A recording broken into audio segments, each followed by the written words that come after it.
বিচারপতি মানিককে প্রকাশ্যে ক্ষমা চাইতে আইনি নোটিশ।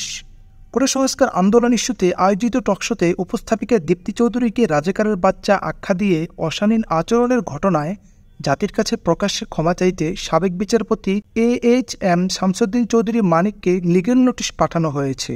নোটিশে বিচারপতি মানিককে প্রকাশ্যে ক্ষমা চাওয়ার পাশাপাশি উপস্থাপিকা দীপ্তি চৌধুরীর কাছে লিখিতভাবে ক্ষমা চাইতে বলা হয়েছে। রোববার 11 August foundation for law and ডেভেলপমেন্টের পক্ষে জ্যেষ্ঠ আইনজীবী অ্যাডভোকেট ফাউজিয়া করিম ফিরোজ এই নোটিশ পাঠান। সোমবার 12 আগস্ট সুপ্রিম কোর্ট প্রাঙ্গণে এ বিষয়ে আইনজীবী ফাউজিয়া করিম বলেন, একজন বিচারপতির এমন আচরণ আমরা ক্ষমা করতে পারি না। বিচারপতি থাকা অবস্থায় বিভিন্ন সময়ে বিতর্কিত রায় দিয়ে সমালোচনার মুখে পড়েছিলেন তিনি, কিন্তু বাক স্বাধীনতা না থাকার কারণে কেউ কিছু বলতে পারেনি। এখন আমাদের বাচ্চারা আমাদের সেই বাক স্বাধীনতা ফিরিয়ে দিয়েছে। এসব বিষয়ে আমরা এখন ধীরে ধীরে পদক্ষেপ নেব বলে চিন্তা করেছি।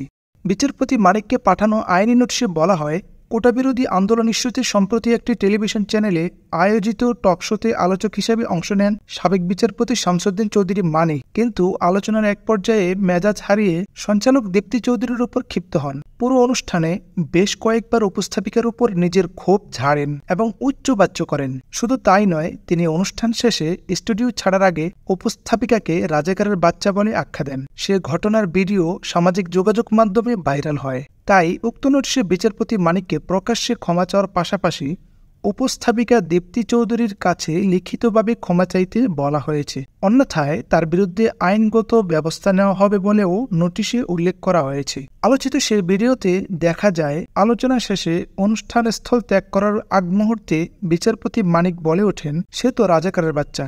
তাৎক্ষণিক এর প্রতিবাদ জানিয়ে সঞ্চালক দীপ্তি বলেন, আপনার কোনো অধিকার নেই আমাকে রাজাকারের বাচ্চা বলার।